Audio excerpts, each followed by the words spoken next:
It's that time of the week to open up the Peacock and Williamson mailbag. Smelling salts banned, and where are NFL passing trends going? And maybe we can even fix the preseason on today's Peacock and Williamson.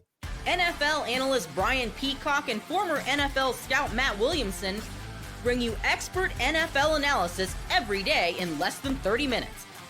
Get an inside look at the NFL on the field and in the front office with elite breakdowns to next-level analysis and in-depth information only for the real NFL fans. This is Peacock and Williamson, and it starts now.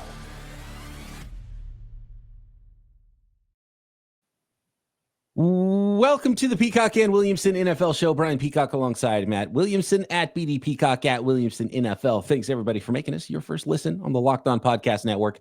Your team every day. Love our everydayers. Thanks for hanging with us, our core audience. We wouldn't be here without you. And I know you're spreading the word because I see in the numbers jumping up, folks getting excited about NFL football. We've got preseason week 1 upon us, and maybe some ideas that can make preseason even better for the fans watching the games and maybe even help the teams out a little bit. And so please hit that subscribe button on YouTube or anywhere you are listening to this podcast. I want to start with a question from a frequent listener, JDS, who wonders throughout, because, we've done a lot of work in the offseason. Team building is our thing, Matt, that we geek out on here at Peacock and Williamson. And we've gone through all the division breakdowns. We've talked to a number of hosts about their teams for the upcoming 2025 season. So now that we've done all that work and we've kind of recaptured what these teams are about as we've gone through all the divisions and all these teams, is our mind changed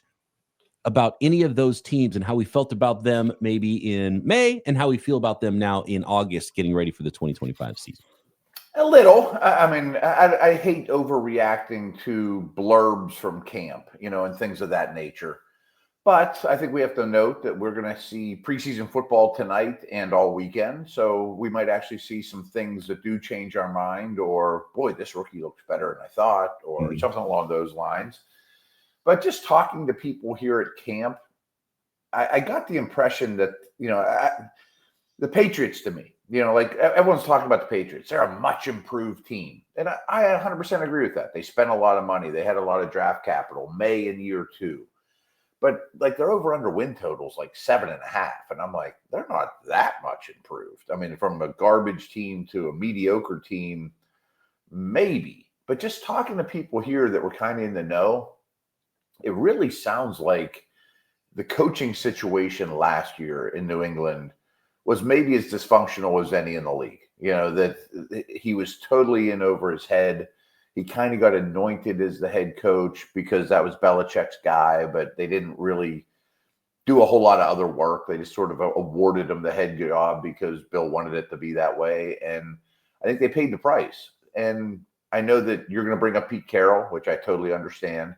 But I think Vrabel's sort of in that tier of, if you go from maybe the worst coach in the league to a guy that just knows how to win games, I think that goes a really long way, and you might win some close games or, just game management stuff, even if you're not super talented. So starting to come around on the Patriots. The Bears are good. Yeah. Success too. And it's funny because they still got their Belichick disciple in Mike Vrabel. Right. But a proven one. Kind of maybe the one they wanted all along. I don't, and once Bill Belichick left, the thing he was in charge of was then gone. And so I could see that being a really big deal where, sort of the idea of what Bill did for 20 years is still set, and it's still a Bill Belichick disciple, but it's somebody that knows how to build the foundation of everything else around it and didn't inherit the thing in such a way. And it's not to, crush Gerard Mayo or anything like that, but it doesn't seem like things are running a lot more smoothly there in New England. So that's a huge one. And that's the reason Pete Carroll and the Las Vegas Raiders are kind of mine. I still have some questions about the roster, but a lot of it is just the confidence and seeing it similarly to in the same division with Jim Harbaugh showing up. And it's just like, you know what? Certain people know how to win. Yes, and very few of them. Conversation as well, right? And it's like, okay.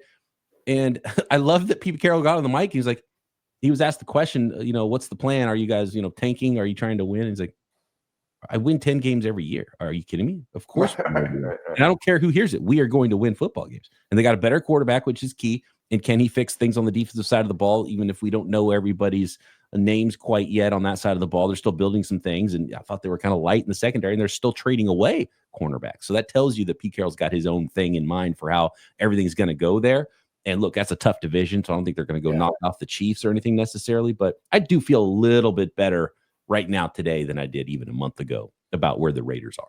I think for similar reasons. Like Vrabel and Carroll have won a lot of games in this league, and that's not by accident. And trust me, that's a heavy Tomlin influence and Cowher in my life, that they're just dudes that no matter what you give them, they're going to keep the team competitive. And I am a believer in that. The Paytons, the Harbaughs, etc.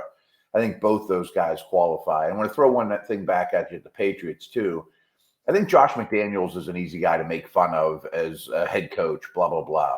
But as coordinators go, he's pretty high on my list. Yeah. Oh, yeah. And I think and I'm about this. And I think about it in the broadcasting world.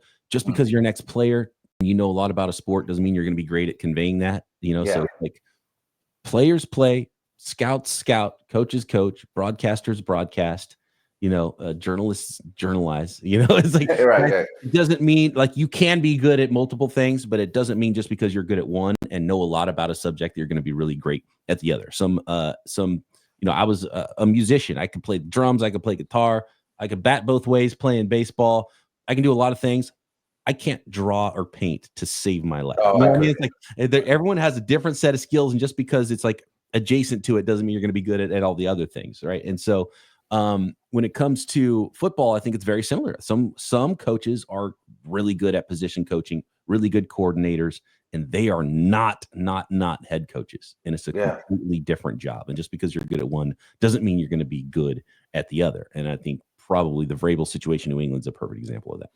I love jamming out the Guns N' Roses and Led Zeppelin and those type of things, but I can't do anything musically. Like if I forget what they said in Good Will Hunting, he's like, I can do all these problems on the board, but if I look at a piano, it's just a box of wood, and I can't do anything with it. And I'm the same way. I feel it's like I can appreciate art, but I could like barely get past stick figures. That thing doesn't translate for me. Absolutely. And the other one for me is like if we get something from IKEA that needs built, even with explicit instructions, I might as well just throw it in the fire. It'll get there, but you might have to go get more screws just to make it work. Like, I might be the first one to sit on it, or right. Another one though for me is the Bears. I think we're getting a little ahead of ourselves with the Bears. There's just a lot of change. Yes, I know he's a good coordinator, but I don't know that he's a Vrabel Carroll level winner in the next Josh McDaniel. Right, exactly. I don't know that he's the savior. And we can blame the situation in Chicago a lot last year, and it is very much deserving of that.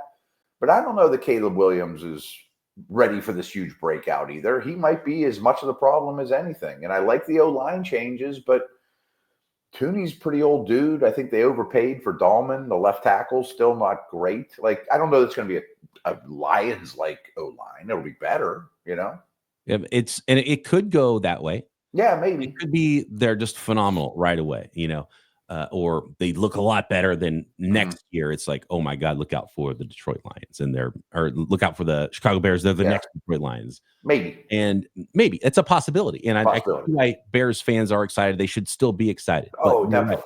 History tells us that's not exactly how things usually go. And it's probably not going to go that smoothly.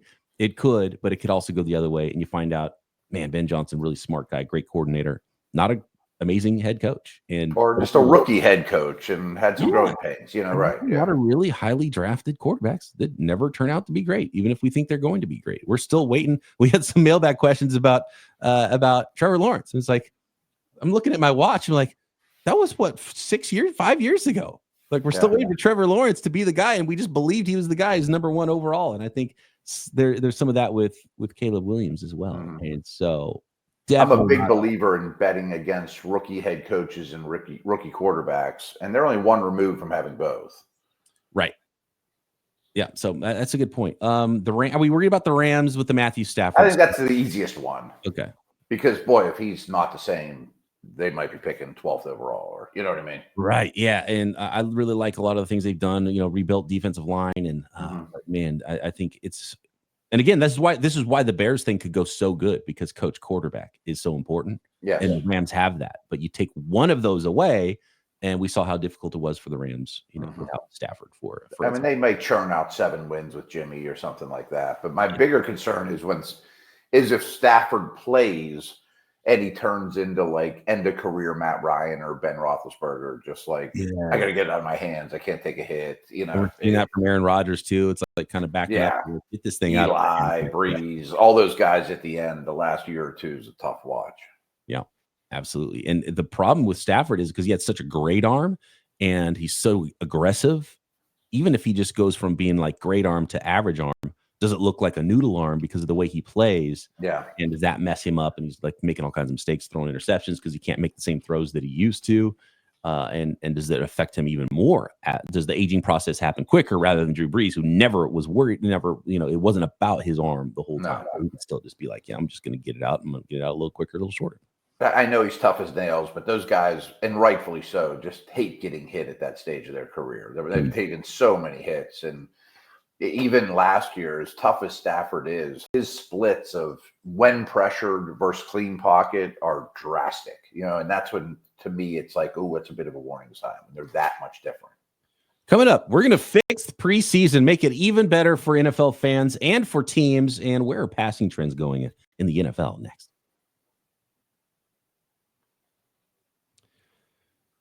Today's episode of Peacock and Williamson brought to you by FanDuel, America's #1 sports book. Summer sports in full swing. And whether you're all about baseball, golf, maybe high-stakes soccer action, FanDuel is the best way to make every game even more exciting. And now this week, we get preseason football, and that means the real thing kicking off. And you can find the lines for all 17 weeks of your favorite team already for the regular season at FanDuel. Tons of props for the 2025 season, both NFL and college football. And you're already following the action, so why not make it a little more thrilling? Tons of new daily promotions every day. The app at FanDuel always makes it super fun and fresh. Fun new ways to bet. FanDuel can track your favorite matchups. Super easy to use apps. And how about live same game parlays? Maybe you didn't get in on the game before first pitch, before kickoff, but you feel it going a certain way, and you can get on it before the game is even over. New to FanDuel? It's a great time to subscribe and get ready and be a new customer, because new customers right now can bet just $5 and get $150 in bonus bets if your first bet wins. And all you got to do is open the FanDuel app today and visit FanDuel.com to get started.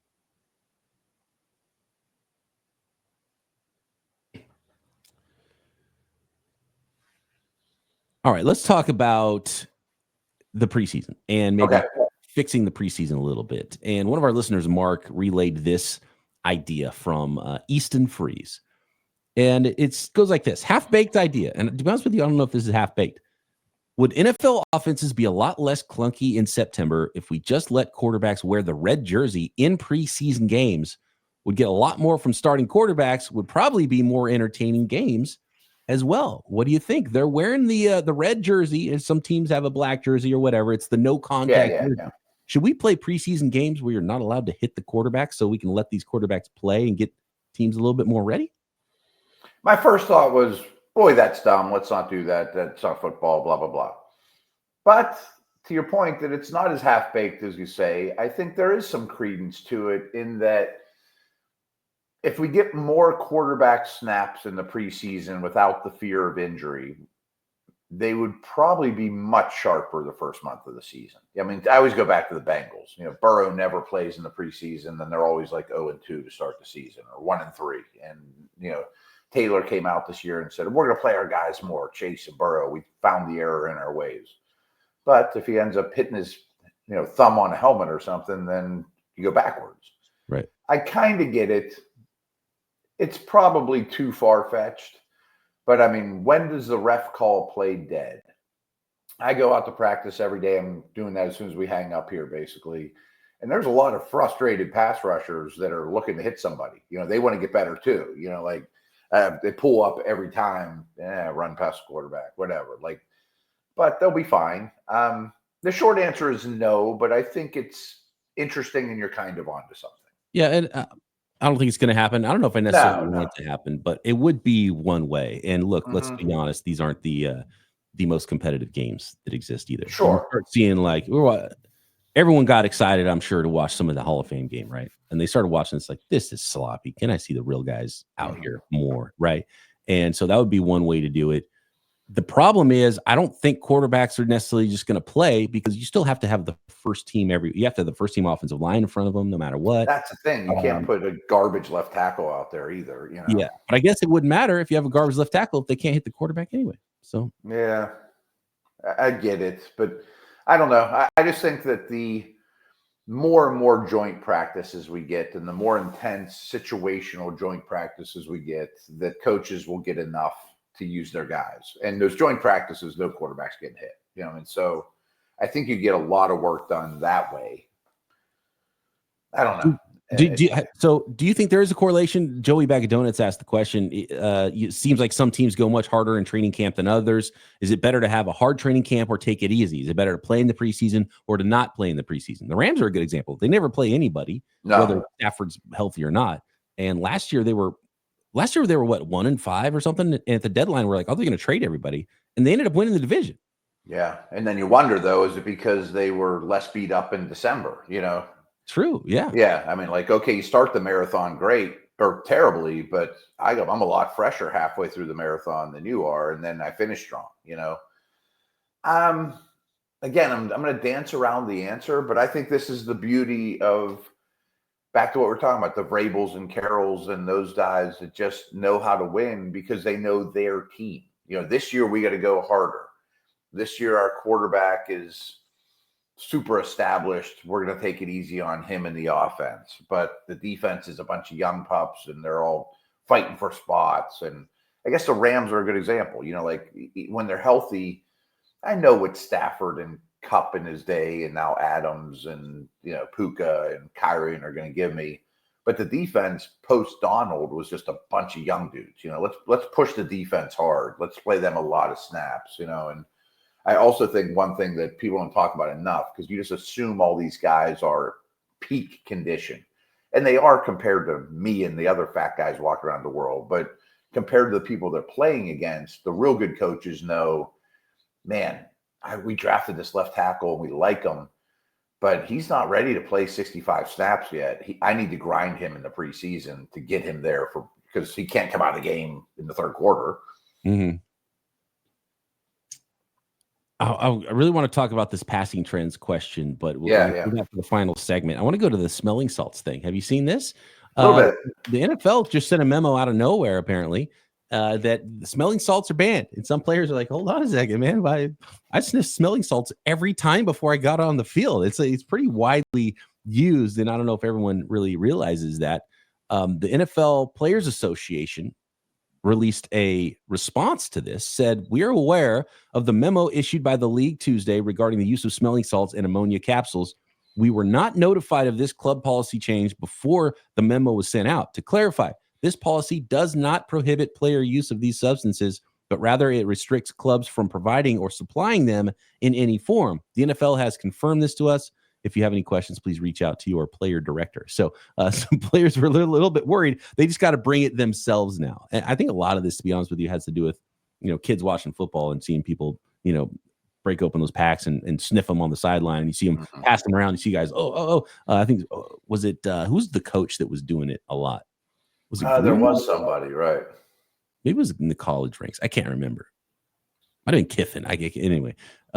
Josh McDaniels, this is one of those coaches that was just like super intense. And like everyone's like, wow, you can just take it. And he's like, yeah. And he's like doing something. And they're like, this is during the broadcast, you watching this. And so I don't think they want kids seeing that necessarily. I don't know if there's any like real issues health-wise with smelling salts or ammonia capsules, but apparently it's okay. The team just can't divvy those out anymore.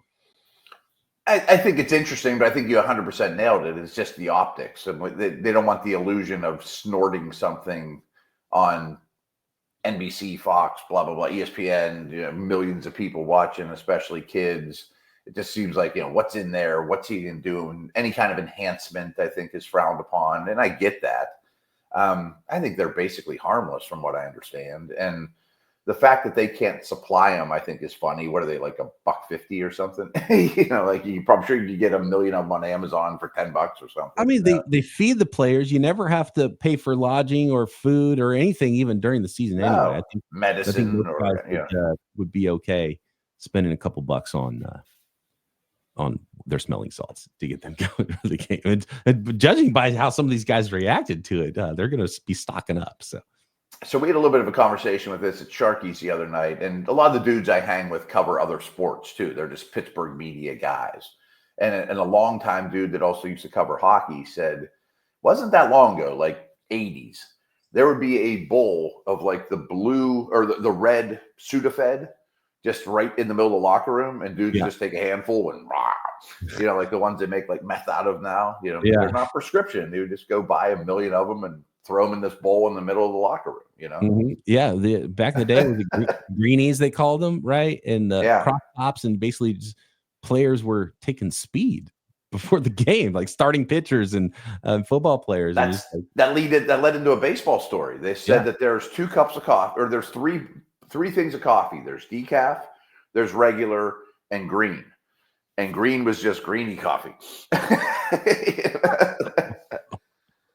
Really get you going. And guys have all these like different, that was a baseball thing. Yeah. Crazy caffeinated drinks that they drink now instead. Mm-hmm. I don't know if that's any different than pounding 10 5-hour energies or Red Bulls or whatever, It'll always be there. Always get you going.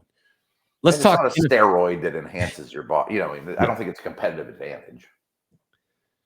A lot of it's mental too. Just feeling like you have the extra little edge that you need to get up and go, and to put your body on the line to play NFL football. It's probably like that. Have you ever used smelling salts? Yes, I can't remember when, and I was impressed with the potency. I mean, I was just like, took this little bit, and I was like, whoa, I feel like I got punched in the brain. First of all, it was my big brother playing a trick on me, and he's like, hey, why don't you just smell this thing that's in my hand? Which, as a little brother, you should realize I should probably not do that. But I was like, that might be a dog turd. Was it going to smell bad? Was it going to be? And I took a big whiff, and it just like a punch straight to the brain. It was like, that is painful, and I never really wanted to try any smelling salts again. I knew what I was doing, so I proceeded with caution. Like a baby step nibble. A little, like a little waft. Whoa, yeah. They work. All right, let us know in the comments. Does smelling salts work? Maybe I have to get my own. Get ready before I go out on the golf course. Before podcasting. Before all right. Really be to snort one right before we go in. All right, let's go. Doing a radio. Rip our shirt off like Hulk Hogan and go. Maybe you ever heard these radio morning shows, and they're always like just insane laughing. I'm like, did they just do a bunch of drugs before like at 5 a.m? How are they so up and crazy at this hour? And I guess that's what you need to be. So maybe more than coffee. Yeah, exactly. Maybe the greeny coffee going on. Let's talk NFL passing trends. Which direction is it going? And can we learn from who the better quarterbacks are and how they are playing in modern offenses and where they're throwing the football next? This episode of P&W is presented by Yahoo Fantasy. It's the best time of year. NFL kickoff is almost here for week 1. Preseason games are now here. That means fantasy football season is back in full swing. And this year, Yahoo Fantasy is turning things up with a fantasy football experience like never before. I'm playing on Yahoo Fantasy. Matt Williamson's playing on Yahoo Fantasy, no doubt. Multiple leagues. Been doing it forever. If you're a first-timer, maybe a veteran like us, making your 1,000,000th league, you should too. Find out what's going on Yahoo Fantasy. And to celebrate 28 years, 28 big new features over 28 days throughout August.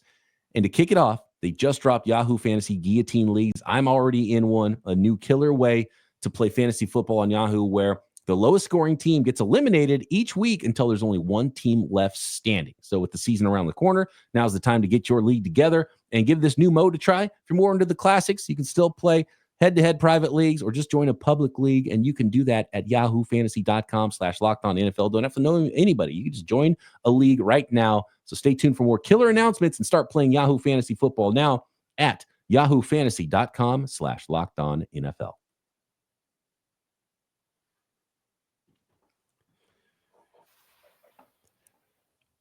Let's see. This is from Paul. Is the league still trending towards a dynamic passing game and explosive plays, Or are more teams trying to copy the Eagles, build a bully with a foundational run game? Where do you think things are right now in the NFL as the ebbs and flows and the adjustments to the adjustments are happening? Well, there's a couple trends I think are really interesting. And there's one that we've never brought up, but over the last couple of years, the width of offensive formations is getting closer and closer to the ball. You know, there are fewer wide receivers are lining up wider and wider than ever. And therefore, the difference between outside receivers and slots and detached tight ends is becoming blurrier and blurrier. And I don't have a wonderful reason why that's happening, but I do think part of it is pass protection is a problem, attacking the perimeter, but more so, you don't have this problem because you have Fred Warner, but almost every team in the league has a weakness at the off the ball linebacker spot. And I think if you can attack linebackers in coverage, especially young ones that overrun everything and just don't read things well, I think that's a huge trend people are taking. And a lot of it still stems from defensive coordinators just aren't going to give you the big play, you know, and the Eagles are sort of unique because they created so many big plays on the ground. But I also wonder, is it harder to find a stud quarterback or is it harder to build a stud O-line? They're both probably the two hardest things to do. Yeah, they're both very difficult to find. So you're trying to manufacture ways to get the ball into your receiver's hands. And so it's easier to throw it short and intermediate and over the middle of the field. Yeah, and you get things bunched up, and offenses are really trying to dictate and scheme things open with play action and motion and fast motion and slow motion and bunch formations and switch releases just to make things more difficult for defenses. And then you're seeing teams, when they're defending the better quarterbacks in the NFL, they're not giving up the deep stuff anymore. So the league was trending towards explosive until defenses says, well, we're taking away the explosive, and it's actually trending the exact opposite direction at this point. 100%. Actually, you know what? I'm trying to bring it up here on the screen. I've got a graph here that perfectly illustrates what's happening in the NFL. And while you're looking for it, I mean, defenses are basically saying, if you fumble a snap and fall on it or take a sack or take a holding penalty, you can derail your own drive without us doing too much. I've seen this with Mahomes. It's a perfect example. I mean, this is Patrick Mahomes' average depth of target by year, according to Pro Football Focus, starting in 2018 to 2024. The first... And that's not him being a coward. That's defense taking it away. Yeah, and him taking... They keep drafting Worthy and these fast guys, and it still gives down. And they're going to Super Bowls and winning football games. So, you know, no Tyreek Hill anymore. They've tried to replace the speed element, so it's not speed necessarily either that's a problem for the Kansas City Chiefs. And this is the direction that things are going for Patrick Mahomes because of the way the teams are playing against him, it's the way the league is going. And Patrick Mahomes was actually second in the NFL in throws last year at or behind the line of scrimmage. And I want to bring that one up as well because I've got it right here. This is from Warren Sharp. This is the percentage of throws at or behind the line. Two has to be really high. Okay. Two is 31%, and second at 30% is Patrick Mahomes. Yeah. And what's crazy about Mahomes specifically, which shows his greatness, is okay, you're going to take away what I do best, the gunslinger, deep stuff, Tyreek, you know, and I'll settle for these things. He's death by 1,000 paper cuts. But what's remarkable about him is he just is so efficient on third downs now too. You know, that, okay, now I have to get the third down more often. It's 3rd and 2, and I'm going to break your back with a scramble or get in the right play or, you know, chain mover to Kelsey. That if you're not efficient on 3rd and 4th downs, some of that matriculating the ball down the field things get lost. And you've got to take what the defense is giving you, and that's what good quarterbacks and great quarterbacks do. We saw it with Tom Brady for 20 years, and we're seeing it with Patrick Mahomes now. It's similar with Josh Allen. He can kill you deep, and teams are trying to take that away. And so he's near the top as well. I think 25% of his throws at or behind the line of scrimmage. And what's interesting is you go down to the bottom. I say the bottom's more interesting than the top. Should shock no one that Jameis Winston's got the the lowest percentage of throws at or behind the line of scrimmage, and he's the most aggressive thrower in the league, and he'll throw picks, and he wants to chuck it. You know, Matthew Stafford is aggressive and he wants to throw the football to the outside. You know, Joe Burrow as well, and part of it is because of the weapons he has and guys that can go get the football. I think that's a real testament to Burrow that he's still getting away with it. Yes. Yeah, absolutely. And partially is the talent that's around you that allows you to do that. Brock Purdy is, and people want to call Brock Purdy a check down quarterback.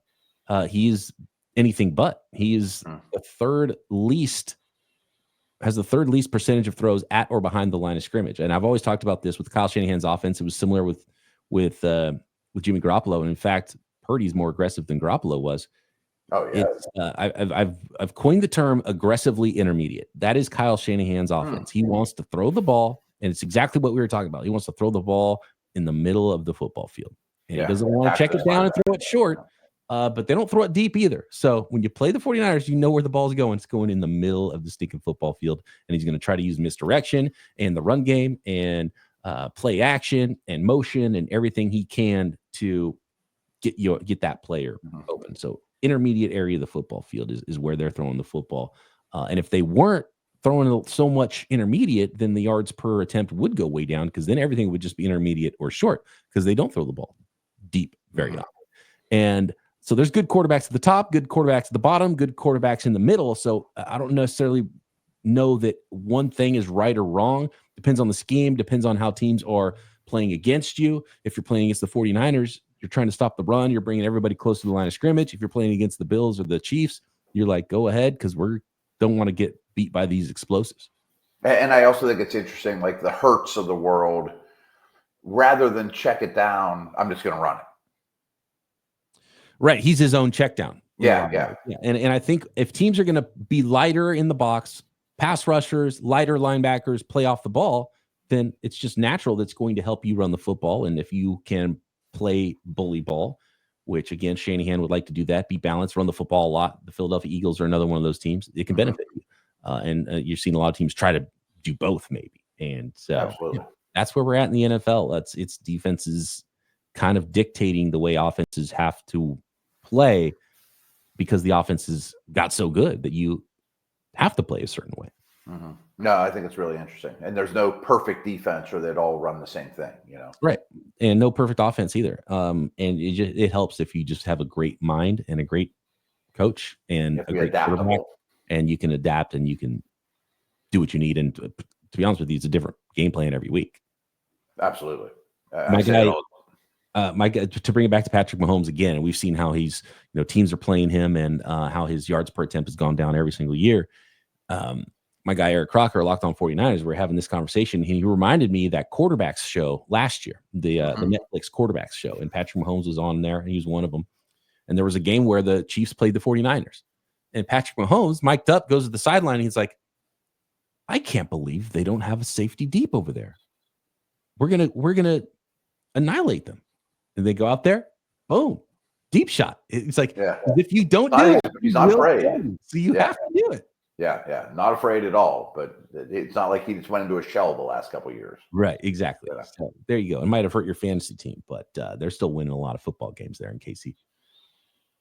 Thanks for all the questions, everybody. Apologies for the ones we did not get to. Get involved in next week's mailbag. Probably something sparks your mind that you want to talk about while you're watching these preseason games this weekend. So hit us up at BD Peacock, at Williamson NFL. Of course, you can always find us in the YouTube comments as well. Make sure you subscribe on YouTube or anywhere you get your podcasts. And Matt and I back tomorrow right here. Peacock and Williamson.